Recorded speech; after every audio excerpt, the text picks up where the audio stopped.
In this video, you'll learn how to set boundaries with difficult coworkers so that you can take your joy back from them and know what it's like to have a little bit more peace at work. What do you think about that? So here comes your coworker. Miss, Hi, I've got a really annoying favor to ask of you. I need to leave because I have a life, and since you don't, could you please finish up this work for me?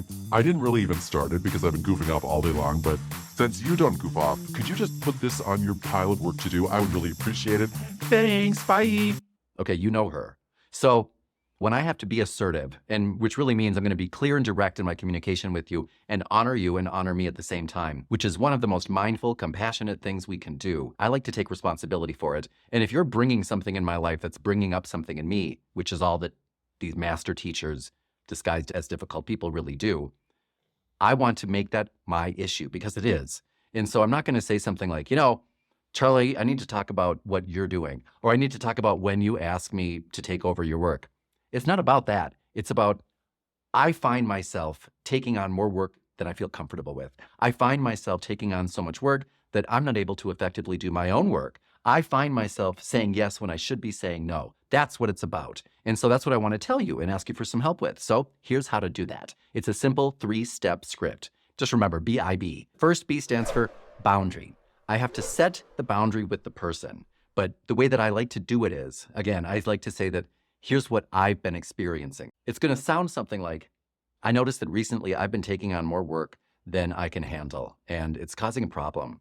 Or lately I've been giving away money to people so much that I'm not able to really protect myself and secure my financial future. Or I've noticed that I have trouble saying no, and therefore I tend to take on too many things, and in the end, I'm not really doing anything effectively, and I don't have time for me. Whatever it is, state what it is like that. Make it short and sweet. Make it clear.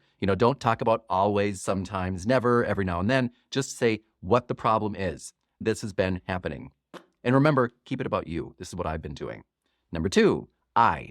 Now I'm going to give you instruction, what to do, how to help me. So it might sound something like, if you see me doing that, could you point it out to me and try to get me to stop doing that? For example, if you see somebody asking me to take on their work and I start to do it, you don't even have to say anything to me. All you have to do is say something like, hey, Dan, remember, that's it.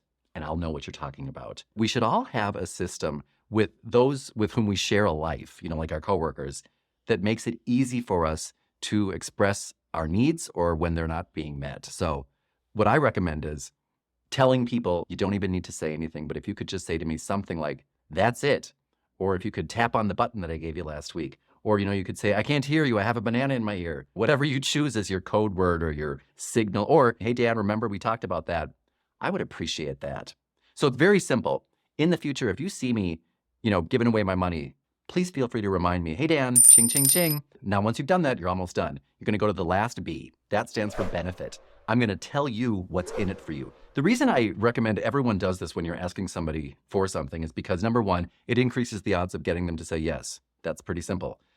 Also, though, it's really honoring that person and saying, hey, if I'm asking you to do something, I'm going to tell you what's in it for you. Because if there's nothing in it for you, or if I can't articulate some benefit for you, that's like really rude at work for me to ask other people to start taking on more work, which is what I'm asking to stop doing when there's nothing in it for them, right? So it's up to me to tell you what's the benefit that you're getting out of this. And it can be really simple, something like, and then, for example, if you were to ever ask me to do your work and I say yes, you'll know that I'm saying yes because I can do that and I'll be able to do it to the best of my ability.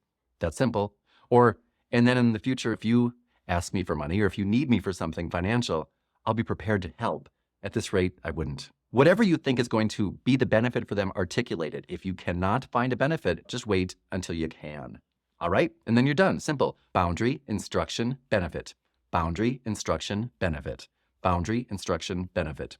Simple. But before this talk, and before really any talk like this, you should always have your lead-in line and your closing line scripted and figured out before you begin. And if you've taken some of my online communication skills training courses, you know that I always talk about lead-in lines and closing lines because people who use them stand out as opposed to people who do not use them. People who use them look like they are the most savvy, professional, polished, powerful communicators everywhere they go. And it's because they have really simple, scripted lead-in lines and closing lines for everything. We should all have them. Because I made this for YouTube, I've broken this up into 2 different parts, and I put the lead-in lines, closing lines, and how to use the broken record to stand your ground in video number 2. So if you haven't yet subscribed, make sure to hit that subscribe button and the notification bell so that you'll be notified when that video comes out. Or if it's already out, you're going to find it right here.